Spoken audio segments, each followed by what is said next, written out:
Engines driven by steam have fascinated Americans for generations. However, steam-driven locomotives were only one use of the steam that drove the Industrial Revolution. There were steam-driven riverboats, steam tractors, steam-powered sawmills. Massive steam engines supplied power for factories. Generators, powered by steam, provided the electricity for our cities, and huge steam pumps supplied water to thousands of homes. Steam-powered fire engines, steam rollers, steam-powered automobiles, and even steam popcorn makers. The Hesston Steam Museum introduces new generations to the important role steam played in the creation of modern America.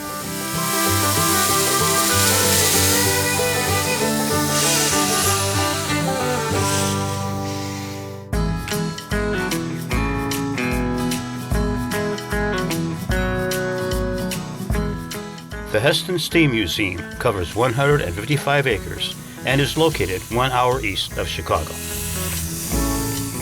The museum contains numerous pieces of vintage steam-powered machinery, several gauges of railroads, and an array of other historical artifacts.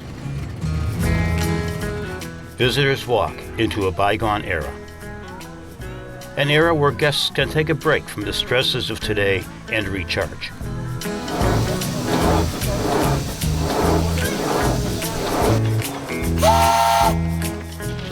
Thanks to the dedication and hard work of the many volunteers, the past comes alive today.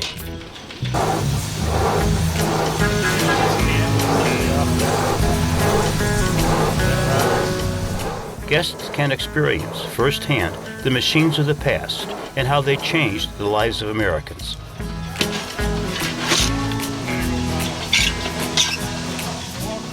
So the Hesston Steam Museum's always been run by a dedicated group of volunteers. These people work really hard, and it's really all to give our guests a great experience. And the mission has always been to demonstrate and illustrate to people how steam power changed the world. And it added a quality of life that humanity had never seen before. It gave us time to relax. It gave us machines to do heavy work. It gave us machines to provide food for growing populations of the world.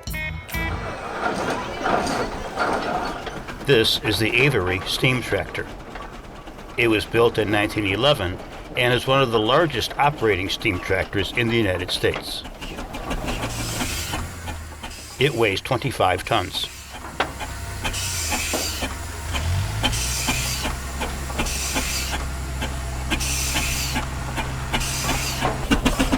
Here we see it getting ready to supply power to a threshing machine. Threshing is the process of separating the grain from the straw. By hand, it would take 1 hour to fill just one basket. With steam, the yield was increased 100-fold. I gotta do it from up here. It's gonna spin a little bit here. Hold it.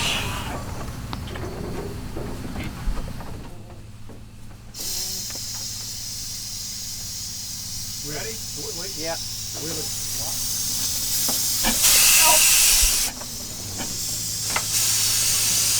You're in.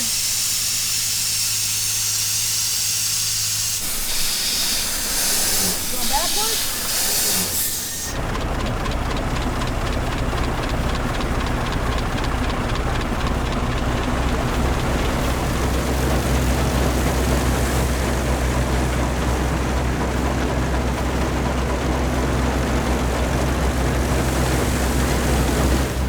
The thresher would remove the grain and eject the straw.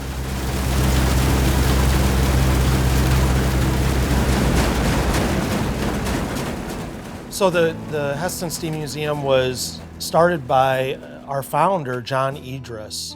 And he decided that he wanted to purchase a steam traction engine. Brought his steam engine out here and he'd steam it up on Sunday, but some people would stop and say, hey, I've got one of those, or I've got an oil pull, or I've got a sawmill, I've got some tractors, can I bring them out? And John, sure, more the merrier, you know, it'd be great. And pretty soon, a guy by the name Elliot Donnelly stops out. He comes up to John, he says, I like what you're doing out here. He says, but you need more. We're gonna build a railroad out there that's second to none. And John, he says, well, we're so broke we can't even buy a railroad tie. How are we gonna build a railroad? He goes, don't worry, I'm gonna start you out with $100,000. Since its founding in 1956, the museum continues to expand and attracts an ever-growing number of visitors.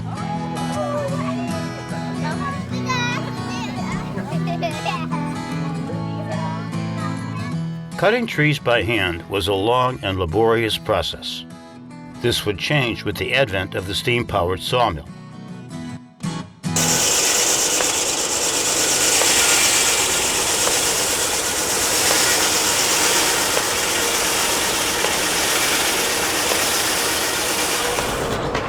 The mill is powered by a huge steam engine. A series of belts and pulleys drive the blade and other machinery. The logs must first be mounted on a trolley.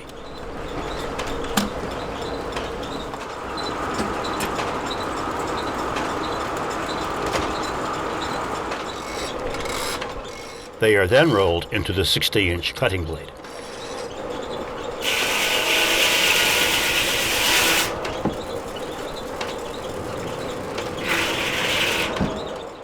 This mill was built in 1900 in Kalamazoo, Michigan.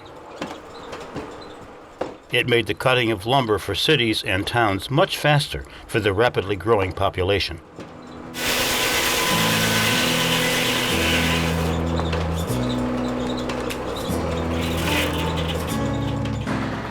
This is the new Steamworks building.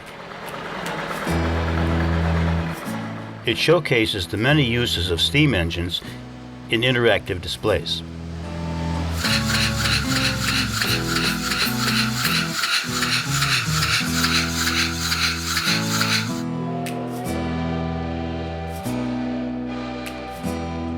My favorite piece of equipment is the Creeder's popcorn wagon.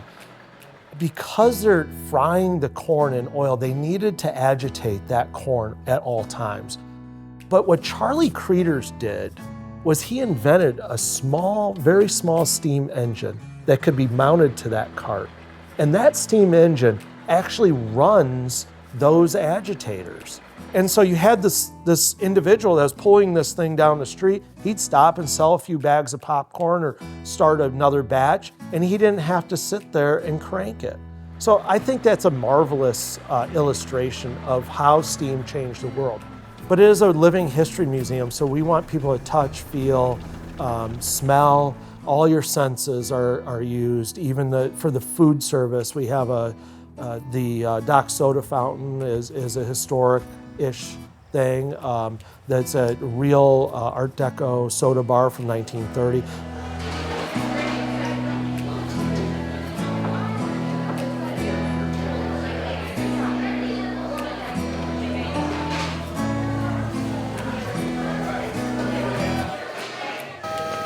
The museum features 3 different railroads, each with unique characteristics.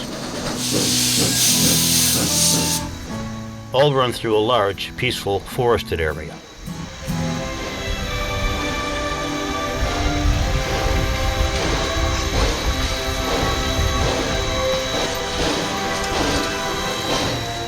The largest railroad is narrow gauge.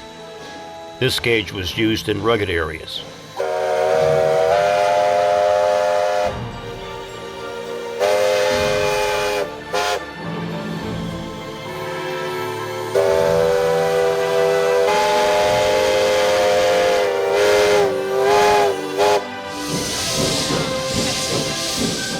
These engines are genuine coal and wood burners.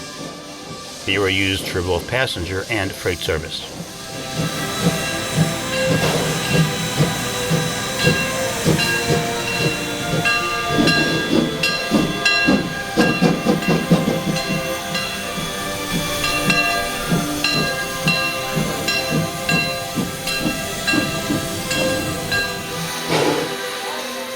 To the right is the vintage railroad.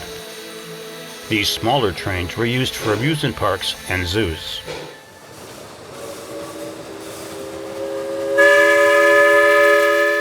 For example, this locomotive was used at Kittyland Amusement Park, just west of Chicago. The smallest railroad is the Craftsman. Each has its own route through the museum grounds.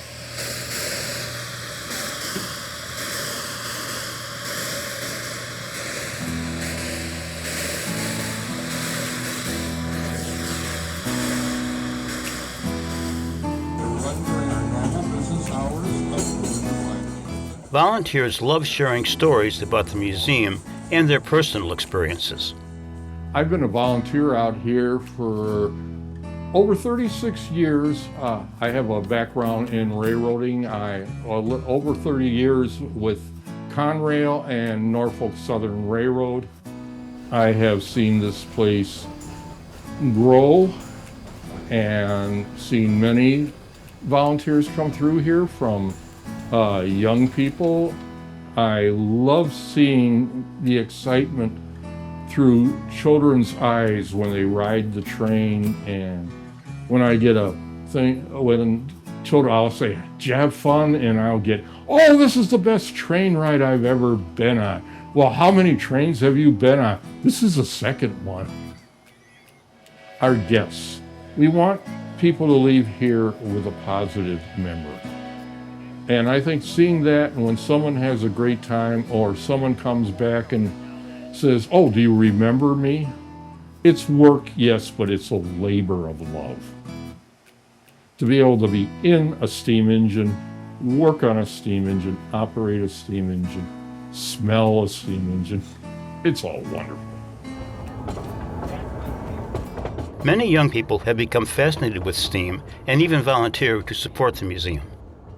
I've been volunteering out here at Hesston for a couple months now, and I started because I've always been coming out here since I was young, and I've started coming here. I fell in love with trains, and this place it just has a great environment.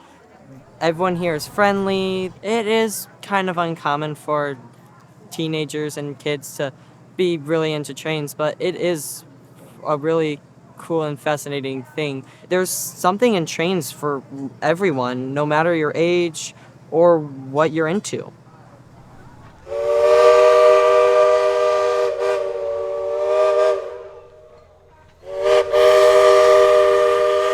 Much of the attraction is the mechanism that stands out in today's almost sterile environment. Or perhaps it is the fact that machines made over 100 years ago actually still run. For example, this locomotive was manufactured before World War II in Czechoslovakia.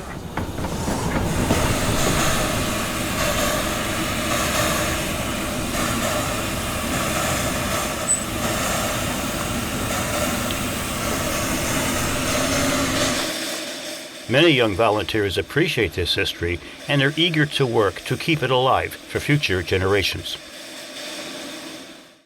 I'm 17 years old, so I'm very young for this. There aren't many young people into this hobby.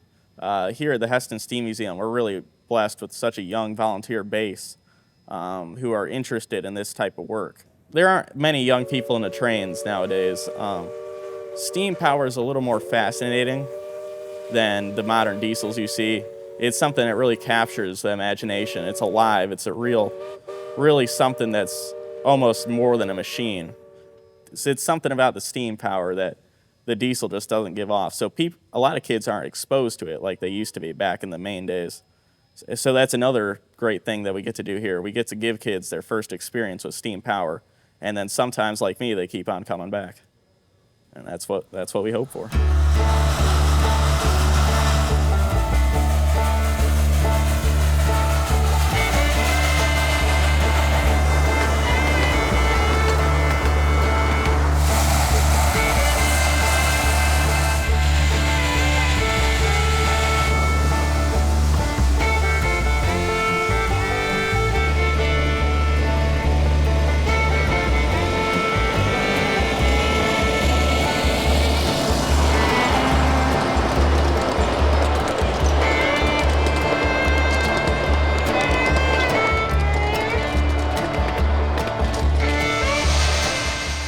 experiencing the forest on foot or on the train is almost like walking back in time.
I actually got drug out here by my boyfriend last spring, and I had no interest in steam. I didn't know a single thing about a train. I didn't know how to operate a train or what even kind of work there is going into running a train. So they were in need of volunteers, so I stepped up and said, I'm going to do it for the good of the people. And I haven't turned around, looked back ever since. So my big push for really being out here, especially this year, is being a female engineer. You don't go to a lot of places and see a lot of female engineers. Everyone thinks it's just the boys that run the trains. But I am here to make it a point that us girls can also run trains. I have my sister out here volunteering. She's in the gift shop right now. She wants to learn more about steam. She wants to learn more about running the engine, and that's what I'm here for, is to not only encourage our youth, but to encourage my sister too. The Hesston Steam Museum has really always been run by a dedicated group of volunteers, kind of a scrappy bunch that really does a lot with a little. What our goal really is to do is to give people an escape, get them on the campus, and perhaps transport them back to a simpler age where they can have a quality visit with their family or those that they love. There's really no other innovation that has had such a direct impact on the quality of life of the world. And that's what we celebrate here. Absolutely, the highlight has to be the Shay logging locomotive. That people really love that.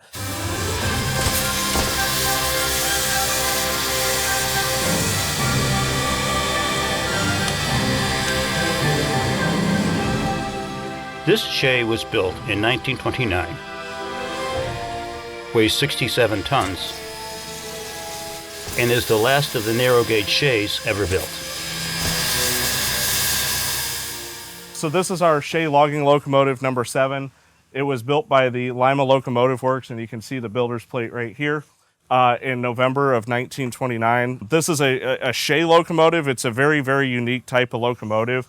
Instead of a normal steam locomotive with the side rods and the wheels that you can see going down the railroad, this is very, very unique. It has gear, it's all gear drive, and it uses, instead of 2 cylinders, it uses 3 cylinders that move vertically to drive a crankshaft and drive the wheels.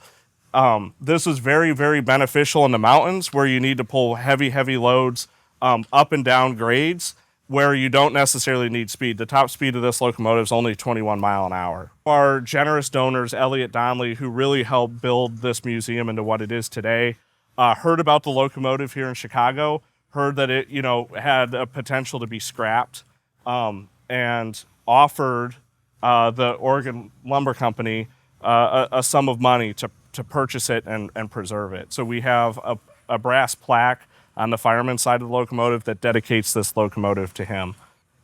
So as I mentioned earlier, this is a very unique locomotive in the fact that it has 3 cylinders that drive vertically. So here's the pistons. The valve is here and the piston is here on 2 of the 3 cylinders, and then this cylinder is actually reversed. Basically how this drive system works is the cylinder, the piston drives up and down and drives our crosshead here.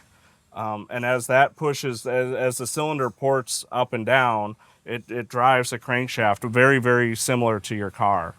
And in order to make sure that all the valve motion is timed properly, we have two eccentrics, one for forward gear, one for reverse, and that's controlled by this mechanism here. And you basically take that assembly and multiply it by 2 or by 3 to create what we have here. As the cylinder drives, it turns the crankshaft, which also turns the eccentrics to do the valve timing. It goes through a set of universals for each truck so that the truck can swing back and forth. And then it goes into the gear drive and drives the gears that drive the wheels and makes the train move. They often just laid tracks by taking tree stumps, laying them down, and then putting the railroad ties and spiking it. Not only is the Shay locomotive, unique from the side, but it's also unique from the front. The coupler pocket, if you consider this the center line of the locomotive, you'll actually really start to notice that the boiler is offset. And that's not just to make room on one side for the cylinders, but that's also to balance the weight over the trucks and the center pins. So that's one very unique feature about all Shay locomotives. They're all they're offset some distance.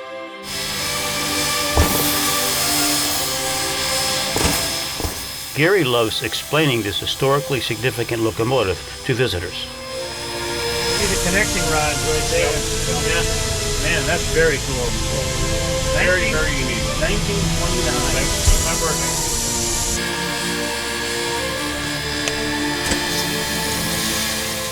The crew is proud of their engine and keep it looking its best. Like all steam engines, it requires regular oiling and maintenance.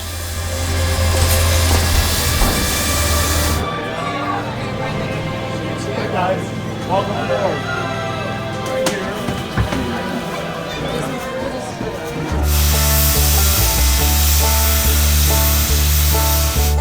Clear.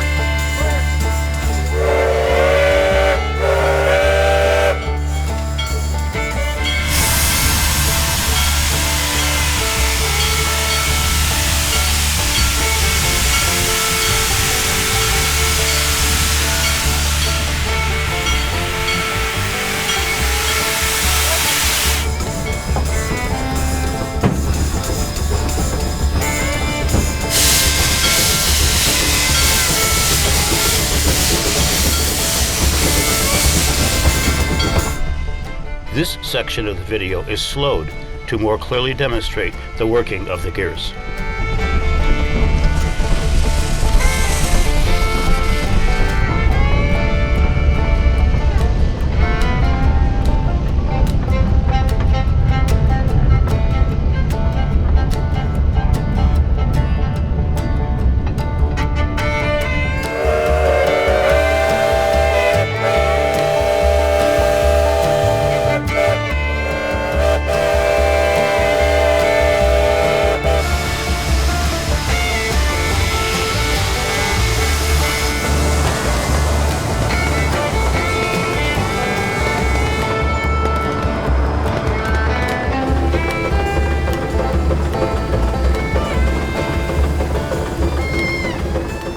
The engine is wood burning, and the fireman must stoke wood to maintain steam pressure.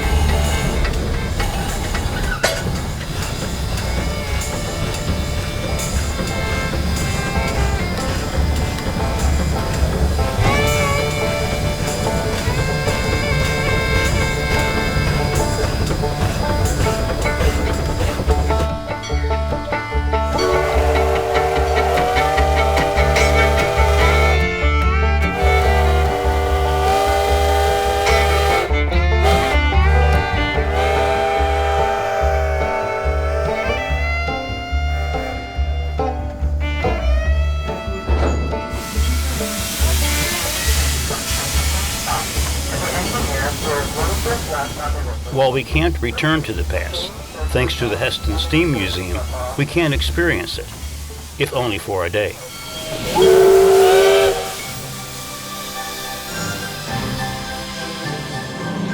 We strive to give our guests the best experience that we can, and we hope that they come back time and time again and gain a little bit of knowledge every time they visit.